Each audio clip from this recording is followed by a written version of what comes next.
pada hari ini izinkan saya menyampaikan aksi nyata modul 1.4 yaitu diseminasi budaya positif. Sebelumnya saya mengucapkan selamat datang kepada rekan-rekan Ibu Bapak Majelis Guru yang telah bersedia mendengarkan diseminasi penyampaian budaya positif dari saya. Mari kita bekerja sama, mari kita berkolaborasi untuk mewujudkan budaya positif di SMK Negeri 1 Linggosari Baganti, SMK yang sangat kita cintai ini. Mari Bapak Ibu semua.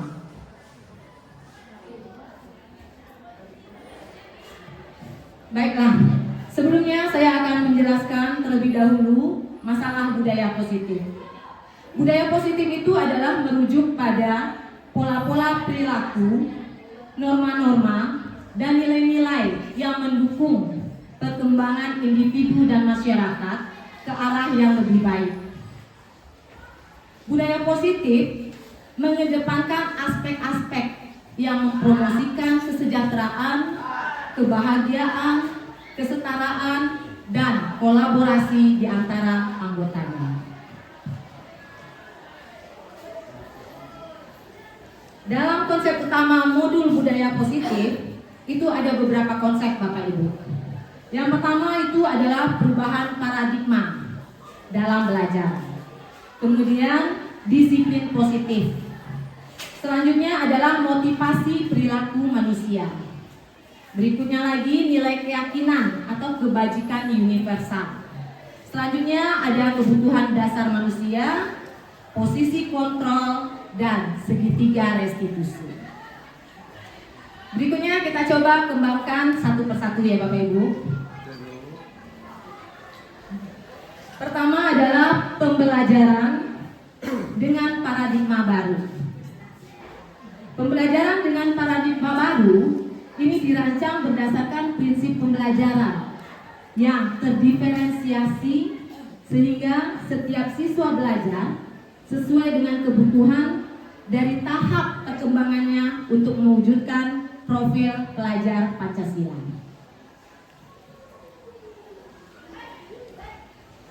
Dalam disiplin positif itu ada pendekatan dalam mengasuh anak atau mengelola perilaku seseorang dengan fokus pada pemahaman pengajaran dan dukungan daripada mengandalkan hukuman atau penerapan kekuatan fisik.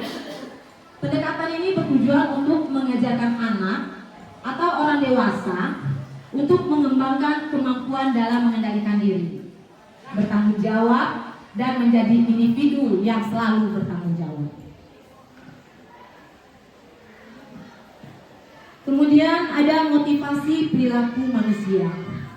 Motivasi adalah merupakan dorongan yang timbul pada diri seseorang, baik secara sadar ataupun tidak sadar, untuk melakukan suatu tindakan dengan tujuan tertentu. Sekarang mari kita bersama Bapak Ibu, kita coba tanyakan kepada diri kita landasan kita dalam yang pertama, apa yang akan terjadi apabila saya tidak melakukannya. Jadi kalau ada suatu kegiatan, kemudian kita tanyakan kepada diri kita, apa yang akan terjadi kalau saya tidak melakukannya. Apabila pada diri kita itu terdapat rasa, saya lakukan ini, saya untuk menghindari ketidaknyamanan diri saya, atau saya lakukan ini supaya saya tidak memperoleh hukuman, itu namanya motivasi yang eksternal. Jadi apabila kita, apa yang akan terjadi apabila saya tidak melakukannya? Kemudian timbul dorongan di hati kita, kalau saya tidak melakukannya, saya akan dapat hukuman. Kalau saya tidak melakukannya, saya tidak nyaman, nanti nama saya tercantum mungkin di WhatsApp atau di pengumuman-pengumuman lain, jadi saya merasa tidak nyaman. Jadi apabila Bapak Ibu melakukan yang demikian, maka motivasi yang kita miliki itu adalah motivasi eksternal, motivasi yang kita peroleh dari luar.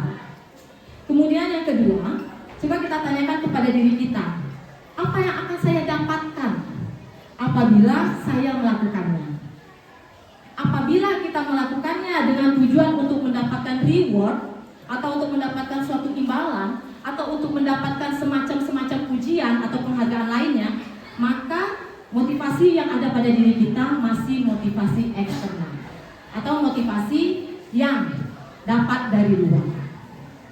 Kalau yang ketiga, kita menanyakan diri kita sendiri, apa yang akan menjadi motivasi dalam diri kita? Saya melakukan ini, ada pujiankah, tidak ada pujiankah, ada rewardkah, ada hukumankah? Kita tidak memperdulikan itu, tapi kita melakukan tetap kegiatan yang kita lakukan yang menurut kita baik dan sesuai dengan etika, maka motivasi yang demikian namanya motivasi internal, motivasi yang berasal dari diri sendiri. Kita melakukan ini bukan karena motivasi dari luar, bukan karena ingin dihargai, ingin dipuji, ingin mendapatkan reward atau segala macamnya. Kita melakukan ini memang kita ingin menghargai diri kita sendiri. Jadi ada rewardkah, ada pujiankah, ada hukumankah, kita tidak memandang ke situ. Kita hanya ingin menghargai diri kita sendiri, kita lakukan yang terbaik. Apabila sudah seperti itu dalam diri kita, Bapak Ibu, maka kita sudah memiliki yang namanya motivasi internal.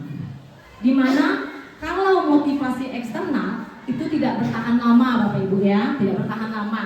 Karena kita melakukan itu karena ada dorongan-dorongan dari luar. Apabila dorongan dari luar itu tidak ada lagi seperti imbalan, seperti pujian atau reward itu, kita akan berhenti, mungkin kita kembali ke asal kita. Akan tetapi kalau motivasi internal itu datangnya dari diri kita sendiri. Jadi adakah reward, tidak adakah reward, kita tetap melakukan hal itu. Jadi motivasi internal itu adalah motivasi yang ideal.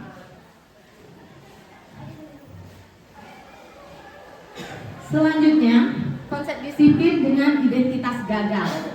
Jadi kita disiplin, kita melaksanakan peraturan, namun konsepnya dalam konsep identitas gagal. Hukuman. Yang pertama, hukuman itu akan menyakitkan.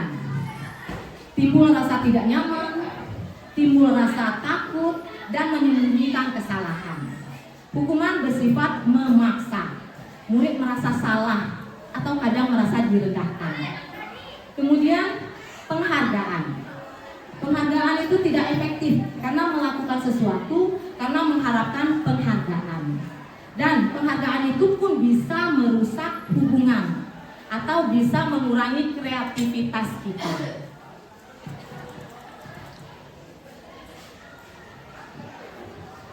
Di sini ada statement ya Bapak Ibu, keyakinan kelas dan peraturan kelas adalah hal yang sama. Bagaimana menurut pendapat Bapak Ibu? Apakah keyakinan kelas dan peraturan kelas adalah hal yang sama? Berarti jawabannya salah. Iya. Benar, jawabannya adalah salah. Kenapa? Karena keyakinan kelas itu kita sepakati, bukan kita sepakati, itu dibentuk oleh murid. Jadi curahan pendapat murid, kemudian kita adakan curah pendapat, disepakati oleh murid, dan kita memfasilitasi. Sementara kalau peraturan kelas adalah peraturan yang diciptakan oleh guru untuk diterapkan oleh murid. Jadi ya benar Bapak Ibu. Jadi statementnya di atas adalah salah.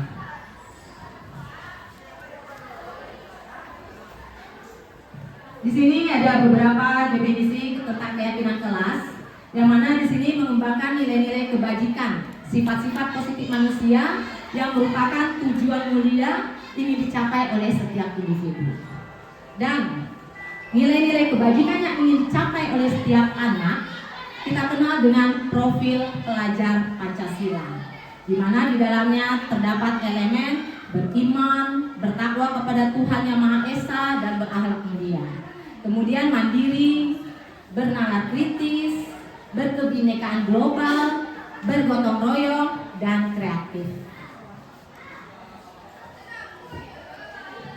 Dalam prosedur pembentukan keyakinan sekolah atau keyakinan kelas, ini ada beberapa tahapan yang bisa kita terapkan. Yang pertama, kita bisa mempersiapkan murid-murid di kelas untuk bercurah pendapat tentang peraturan yang perlu disepakati.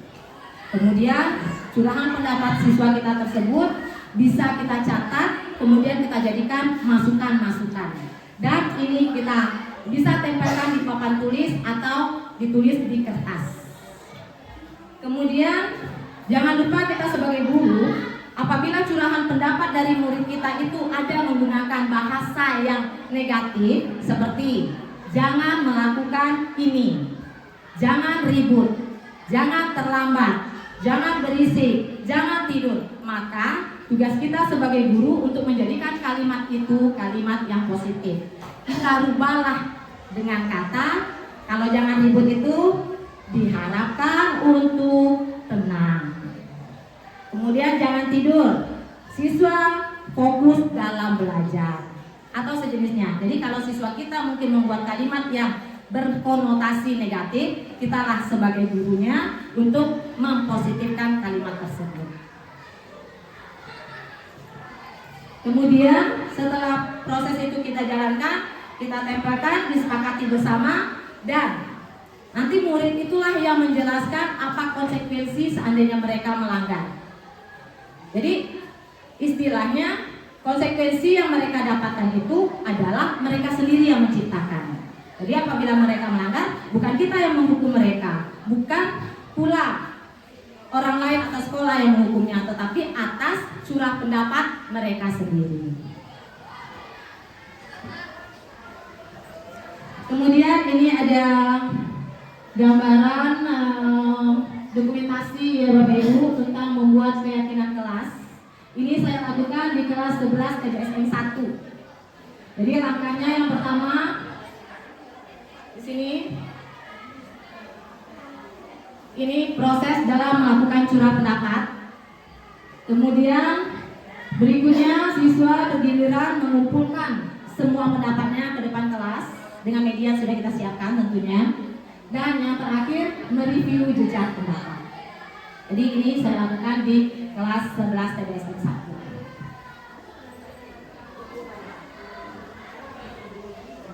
Oke, sebelum kita masuk kepada setelah kita masuk ke keyakinan kelas, kita lanjut kepada kebutuhan dasar manusia. Jadi kebutuhan dasar manusia itu ada 5 ya Bapak Ibu. Yang pertama kebutuhan untuk bertahan hidup. Kemudian kebutuhan akan kasih sayang dan rasa diterima. Berikutnya kebutuhan penguasaan. Selanjutnya kebutuhan kebebasan dan kebutuhan kesenangan.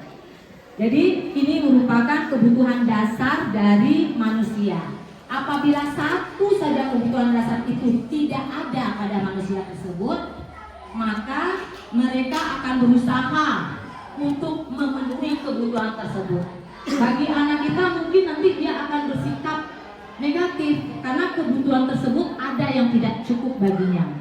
Misalnya dia kurang mendapatkan kasih sayang atau kurang merasa diterima oleh lingkungannya. Jadi kalau kebutuhan itu tidak dia rasakan, dia akan berperilaku menyimpang untuk mendapatkan bagaimana caranya supaya kebutuhan tersebut terpenuhi. Bisa saja mungkin dia ketika kita mengajar di kelas, mungkin dia bercerita dengan temannya. Bisa saja mungkin dia tidur, tidak mengacukan pembelajaran. Kenapa? Karena hal ini digunakan untuk melengkapi kebutuhan dasar yang tidak dia miliki.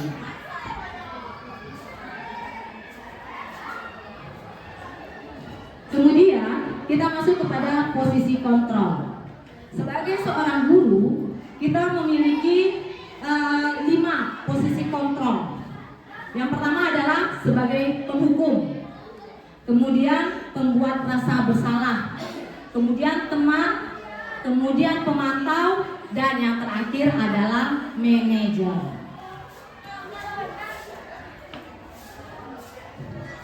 Sebelum kita kembangkan ini, saya ingin memperlihatkan video kepada Bapak Ibu. Mari kita tonton bersama-sama ya Bapak Ibu. Ya, Bu. Ya, Bu.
saya harus ke lapangan basket, Bu.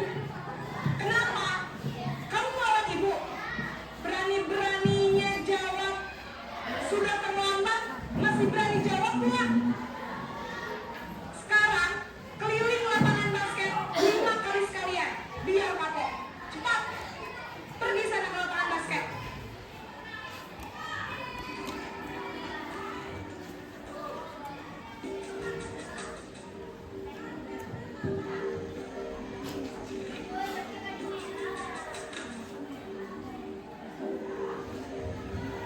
Naren!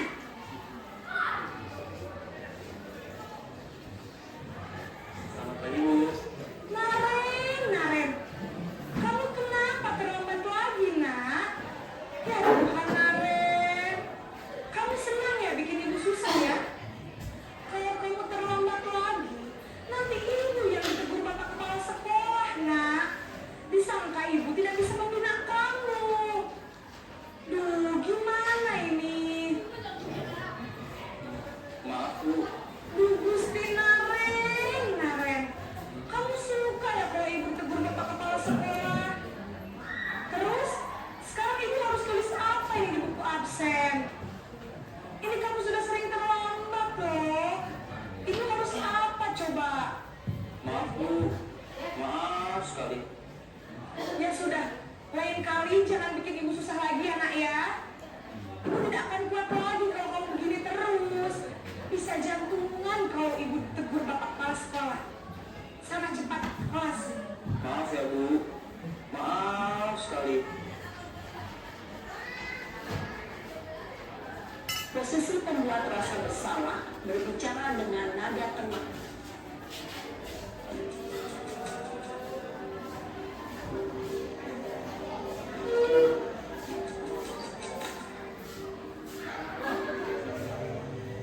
Naren!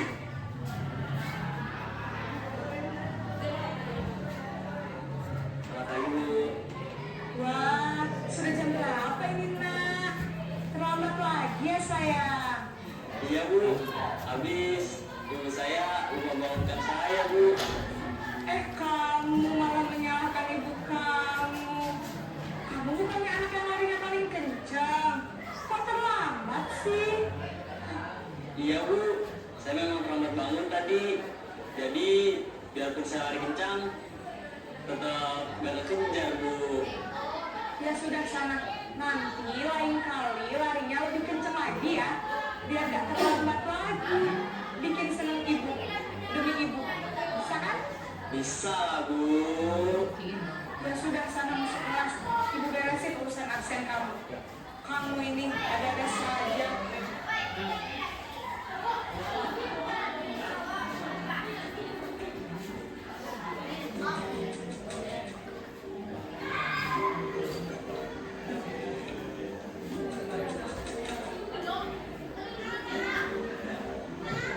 Naren!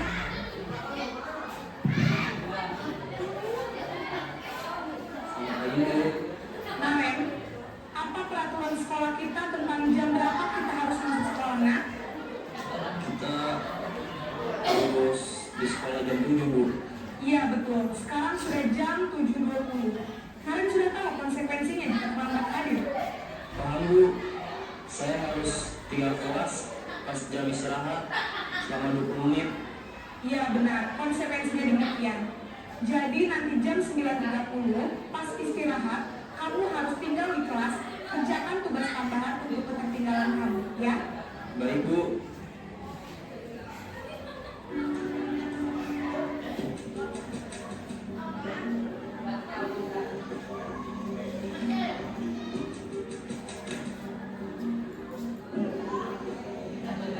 Naren!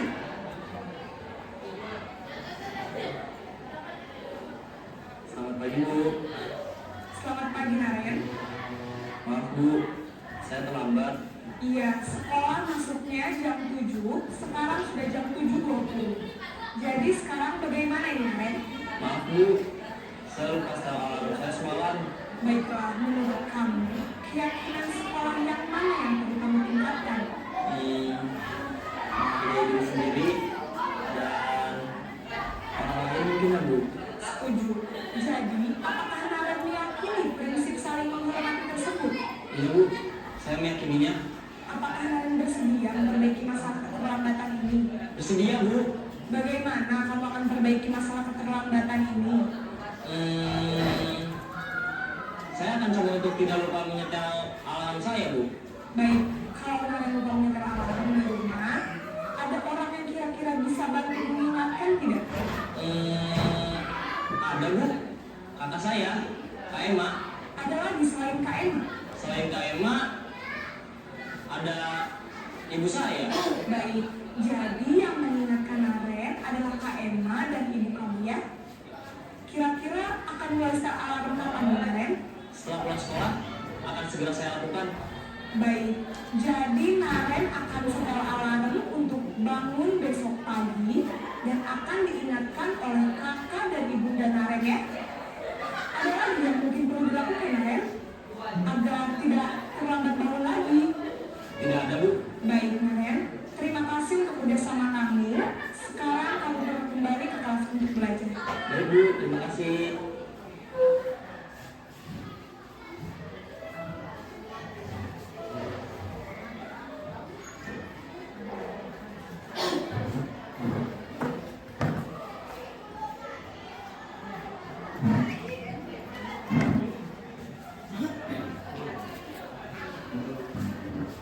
Baiklah Bapak Ibu.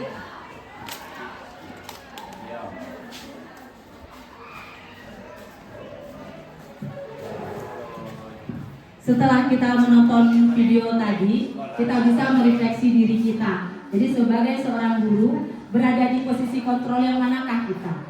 Apakah kita berada di posisi kontrol sebagai penghukum? Ataukah kita berada di posisi kontrol sebagai pembuat rasa bersalah? Atau mungkin kita berada di posisi kontrol sebagai teman? Kemudian posisi kontrol pemantau? Dan yang terakhir posisi kontrol manajer.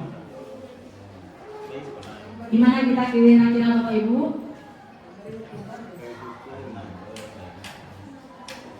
Salah, bercerai.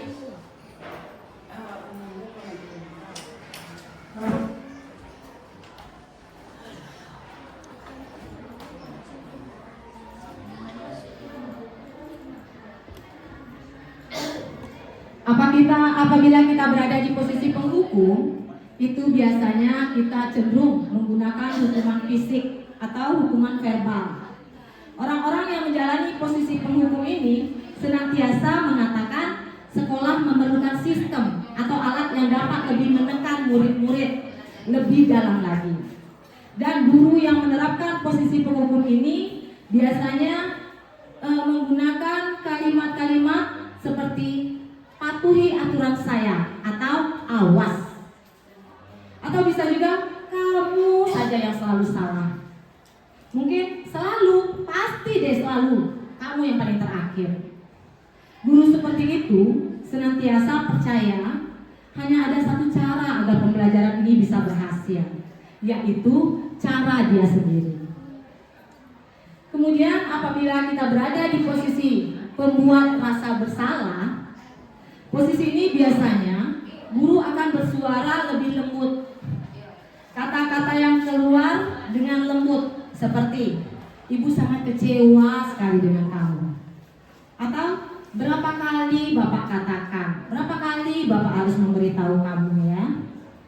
Gimana coba kalau orang tua kamu tahu kamu berbuat begini. Di posisi ini murid akan memiliki penilaian diri yang buruk tentang diri mereka. Kemudian murid merasa tidak berharga dan telah mengecewakan orang-orang yang disayanginya. Kemudian apabila posisi kita sebagai teman, guru pada posisi ini tidak akan menyakiti murid, namun akan tetap berupaya mengontrol dengan murid melalui persuasif. Guru di posisi teman menggunakan hubungan baik dan menggunakan rasa humornya untuk mempengaruhi seseorang. Mereka bisa saja berkata, ayo bantulah demi ibu ya. Atau ayo, ingat tidak bantuan yang telah Bapak berikan selama ini. Atau bisa juga, ya sudah, hal ini tidak apa-apa, nanti ibu bantu bereskan. Hal negatif dari posisi teman adalah bila suatu saat guru tersebut tidak membantu, maka murid akan merasa kecewa dan tidak mau lagi berusaha. Hal lain yang mungkin timbul adalah murid hanya akan bertindak dengan guru tertentu saja, tidak kepada semua guru. Dan murid akan merasa tergantung dengan guru tersebut. Kemudian, apabila kita berada di posisi pemantau, berdasarkan pada peraturan-peraturan dan konsekuensi. Jadi kita mengingatkan murid berdasarkan dengan peraturan-peraturan atau konsekuensi. Dengan menggunakan sanksi atau konsekuensi, kita dapat memisahkan hubungan pribadi kita dengan murid. Sebagai seseorang yang menjalankan posisi pemantau, pertanyaan yang diajukan seorang pemantau seperti peraturannya apa? Apa yang telah kamu lakukan? Atau sanksi atau konsekuensi apa? Itu apabila kita berada di posisi pemantau. Kemudian posisi manajer. Posisi manajer adalah posisi di mana seorang guru berbuat sesuatu bersama dengan murid. Maksudnya di sini, guru mempersilahkan murid mempertanggungjawabkan perilakunya. Kemudian guru bisa saja menanyakan apa konsekuensinya, itu berdasarkan dari murid. Jadi bukan guru yang menentukan. Ini ada beberapa contoh kalimat yang sering digunakan kalau kita dalam posisi manajer. Apa yang kita yakini? Kembali ya ke keyakinan kelas yang telah kita buat tadi. Kemudian, apakah kamu meyakininya? Atau bisa juga dengan kalimat, jika kamu meyakininya, apakah kamu bersedia memperbaikinya? Jika kamu memperbaiki itu, hal ini menunjukkan apa tentang dirimu? Atau bisa juga menanyakan dengan apa rencana kamu untuk memperbaiki hal ini? Dalam posisi kontrol tersebut, kita lanjut kepada segitiga restitusi.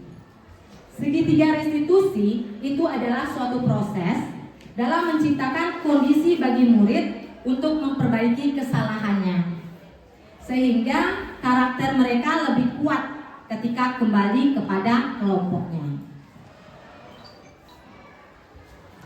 Dalam segitiga restitusi ada 3 tahapan di sini Bapak Ibu. Yang pertama adalah menstabilkan identitas. Kemudian yang kedua validasi tindakan, dan yang ketiga menanyakan keyakinan. Kita masuk ke tahapan yang pertama, yaitu menstabilkan identitas. Menstabilkan identitas ini maksudnya begini Bapak Ibu ya. Apabila anak kita melakukan pelanggaran, kemudian kita ingin menyediakan atau memfasilitasi untuk menyelesaikan permasalahan ini.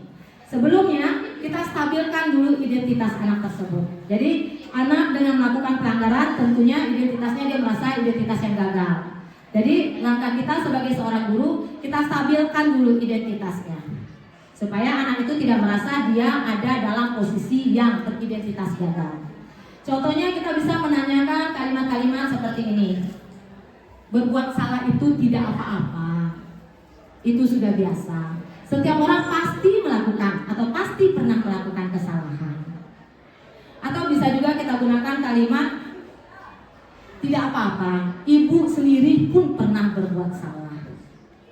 Atau bisa juga kita gunakan kalimat lain, saya ingin mencari solusi, bukan mencari siapa yang salah. Kalimat tersebut efektif sekali ya Bapak Ibu dalam menstabilkan identitas murid. Jadi dengan kalimat yang kita ucapkan ini, murid yang tadinya merasa identitasnya gagal akan kembali ke identitas yang sukses. Setelah itu baru kita masuk ke tahapan yang kedua, memvalidasi tindakan. Maksudnya memvalidasi tindakan itu proses di mana memahami kebutuhan anak. Jadi kita apabila anak kita melakukan suatu pelanggaran, kita tanyakan dahulu lah. Kamu pasti ada alasan mengapa kamu berbuat demikian. Atau coba kamu ceritakan kepada ibu bagaimana kejadiannya. Apa sebabnya kamu melakukan ini? Atau bisa juga kita menggunakan kalimat kamu boleh mempertahankan itu, tapi kamu harus menambahkan sikap yang baru. Jadi validasi tindakan adalah langkah untuk mencari tahu penyebab mengapa siswa kita tersebut melakukan hal tersebut. Jadi jangan langsung kita maki-maki saja siswa kita atau langsung saja kita marah-marah. Kita validasikan dulu tindakan yang salahnya itu. Kita cari tahu dulu apa penyebabnya. Kemudian menanyakan keyakinan. Menanyakan keyakinan ini adalah suatu proses di mana murid menghubungkan dirinya dengan keyakinan yang telah dia sepakati. Contohnya, kan sudah membuat kesepakatan atau keyakinan kelas tadi. Nanti ditanyakan, apakah kamu yakin akan melakukan itu untuk mengatasi masalahmu? Atau apakah bayangan kita atau apakah bayanganmu permasalahan itu bisa diselesaikan dengan cara seperti itu menjadi cara yang ideal? Atau bisa juga kamu mau jadi orang yang seperti apa? Jadi dalam penerapan segitiga restitusi, 3 yang perlu kita tampilkan. Yang pertama, kembali tadi menstabilkan identitas, validasi tindakan yang salah, kemudian menanyakan keyakinan.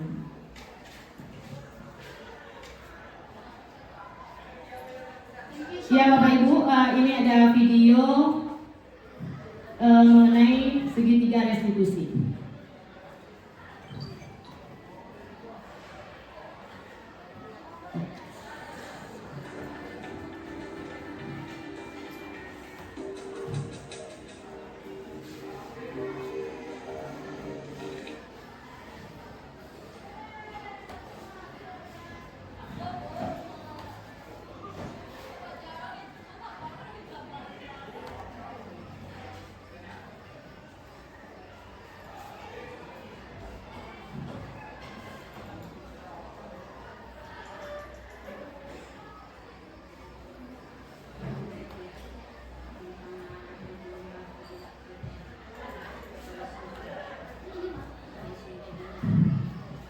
Ini video yang pernah saya terapkan ya Bapak Ibu. Ini siswa kelas 11 TDSM 1 waktu itu.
nanti Ade serahkan.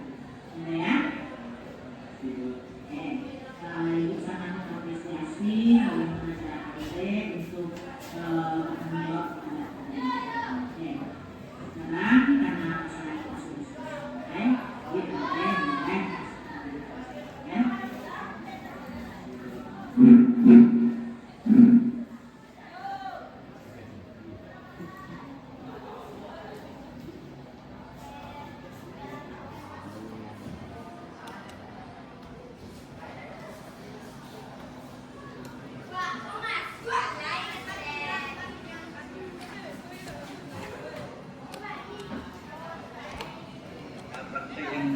Ini umpan balik ya Bapak Ibu dari dan saya juga tidak takut lagi untuk dipanggil ke ruangan dan saya akan bersikap baik dan objektif. Terima kasih. Ya, demikianlah penyampaian dari saya Bapak Ibu, diseminasi tentang budaya positif. Saya mohon semoga kita semua berubah paradigma kita untuk ke arah yang lebih baik. Mari kita bekerja sama, berkolaborasi untuk mewujudkan budaya positif di sekolah kita ini. Semangat Bapak Ibu, saya sudahi dengan Assalamualaikum warahmatullahi wabarakatuh.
Waalaikumsalam. Silakan masuk, Bima.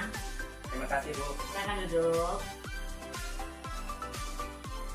Apa kabar Bima hari ini? Alhamdulillah saya baik Bu. Bima sudah makan? Sudah Bu, tadi pas jam istirahat saya membeli nasi goreng di kantin. Setelah kalau Bima tahu tidak kenapa Bima Ibu panggil ke ruangan? Sudah Bu, karena ketidakhadiran di setiap pembelajaran di hari Kamis. Ya, terima kasih Bima sudah berusaha jujur sama Ibu. Setiap orang pasti pernah berbuat kesalahan. Bima pernah berbuat salah, teman-teman Bima juga seperti itu, apalagi bermasalah dengan kehadiran. Teman-teman Bima juga ada yang bermasalah dengan kehadiran, jadi bukan Bima sendiri. Cuman kita bagaimana caranya berusaha supaya kita dapat meminimalisir keadaan ini, supaya kita tetap, atau kalau bisa kita hilangkan lah, jangan sampai kita tidak hadir ke sekolah. Ya Bima? Iya Bu. Tapi Bima pasti punya alasan kenapa Bima tidak hadir setiap hari Kamis. Alasan saya tidak hadir di hari Kamis yaitu Bu, saya membantu ibu saya berdagang di pasar. Ibu saya setiap hari berdagang di pasar Kamis. Ibu saya berjualan ikan asin dan saya setiap paginya membantu ibu saya mengangkat dagangannya ke pasar Kamis. Sekitar jam 4 atau setengah 5 saya mengambil dagangan ibu dan membawanya ke rumah. Setiap hari ibu berjualan di pasar Kamis. Ayah dan ibu saya sudah lama cerai, dan ibulah yang bertugas mencari nafkah untuk memenuhi kebutuhan hidup kami. Dan saya adalah anak laki-laki pertama dari beberapa saudara, dan jadilah sayalah yang harus membantu ibu saya mencari nafkah.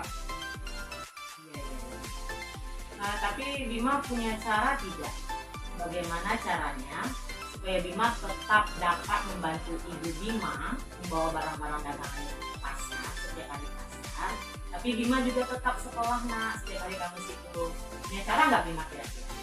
Ada Bu, yaitu dengan biasanya mengantarkan dagangan ibu pada pagi jam 6, saya akan mengantarkannya lebih awal lagi, yaitu seperti jam 5. Dengan mengantarkan dagangan ibu lebih cepat, saya akan ada waktu untuk bersiap-siap dan pergi ke sekolah mengikuti pembelajaran di hari Kamis.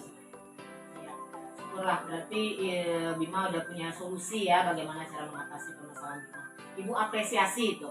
Oke, terima kasih Bima udah berusaha berniat untuk memperbaiki kesalahan ini. Bima masih ingat tidak dengan kesepakatan kelas yang pernah kita buat? Masih Bu, yaitu disiplin, bertanggung jawab, dan dapat dipercaya. Ya, alhamdulillah Bima masih ingat ya. Bima punya cita-cita, apa cita-citanya? Saya ingin berbakti kepada kedua orang tua saya dan cita-cita saya menjadi TNI Bu. Ya, amin. Keinginan dan cita-cita Bima sangat mulia sekali. Semoga tercapai nak ya. Oleh sebab itu, tanamkanlah jiwa yang disiplin, rajin, bertanggung jawab, dan jangan lupa selalu berdoa. Semoga cita-cita Bima terwujud. Terima kasih Bu atas dukungannya. Ya, sekarang permasalahan Bima kan sudah selesai. Ingat ya, jangan diulang lagi nak ya. Sekarang Bima sudah boleh untuk pulang masuk ke dalam kelas kembali belajar ya. Terima kasih Bu. Assalamualaikum Bu. Waalaikumsalam. Silakan masuk Andre. Apa kabar Andre hari ini nak? Alhamdulillah baik Bu. Andre, ibu dapat laporan. Katanya kaca jendela di kelas Andre pecah karena Andre. Gimana ceritanya? Coba ceritakan sama ibu. Ceritanya begini Bu. Pas setelah pelajaran beristirahat, sekolahnya belum dikembalikan. Saya mengenakannya Bu di depan kelas. Saya tidak sengaja kena kaca Bu. Akhirnya pecah Bu. Oh, jadi begini cerita. Gak apa-apa. Setiap orang pasti pernah berbuat kesalahan. Teman Andre, bahkan ibu juga pernah kok melakukan kesalahan. Tapi kalau ibu lihat-lihat sepertinya Andre hobi sekali bermain bola nak ya. Ya Bu, setiap minggu saya bermain bola di lapangan dan teman Bu. Bagus lah kalau begitu. Mana tahu nanti Andre kalau ke depannya bisa jadi pemain bola profesional ya. Bu, udah ceritanya Bu. Nah Andre, sebelum kita masuk kelas, kita kan sudah membuat kesepakatan kelas. Jadi dengan Andre membuat kaca kelas pecah, kira-kira kesepakatan apa yang telah Andre lakukan ya? Iya Bu, kesepakatan merawat fasilitas sekolah Bu. Itu Andre, boleh saja kita suka bermain bola, tapi bermain bolanya jangan di depan kelas ya, jangan sampai merusak fasilitas sekolah. Oke. Kira-kira Andre, ada tidak cara lain bagaimana caranya supaya Andre tetap bisa menyalurkan bakat Andre bermain bola tapi tidak merusak fasilitas sekolah? Ya Bu, itu dengan mengikuti ekstrakurikuler Bu. Oke, bagus sekali itu. Ini kan sudah terjadi Andre ya. Kaca jendela sudah terlanjur pecah. Menurut Andre, apa yang harus Andre lakukan untuk masalah ini supaya selesai? Ya, kemudiannya Bu, kira-kira berapa ya harganya Bu? Harga kaca jendela itu Andre, kemarin Bapak Fajri membeli kaca baru untuk di ruangan BK, harganya 100.000.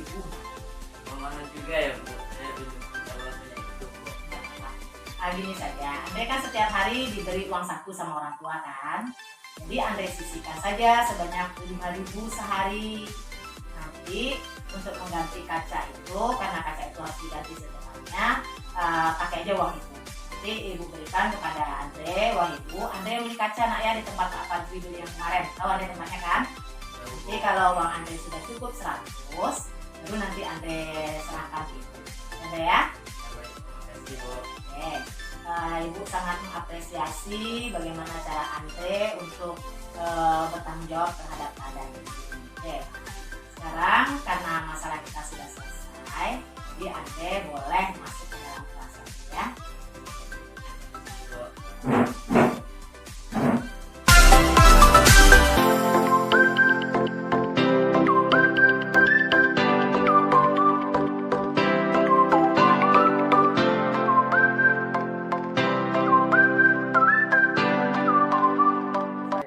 Praktek yang dilakukan oleh Bu Cici tadi merupakan praktek yang sangat efektif dalam memecahkan masalah. Di antaranya yaitu praktek dengan memecahkan masalah dengan kepala dingin akan memecahkan masalah dengan baik. Selanjutnya, memecahkan masalah dengan kepala dingin membuat seseorang yang melakukan kesalahan tidak akan merasa tertekan sehingga masalah itu akan terselesaikan dengan baik.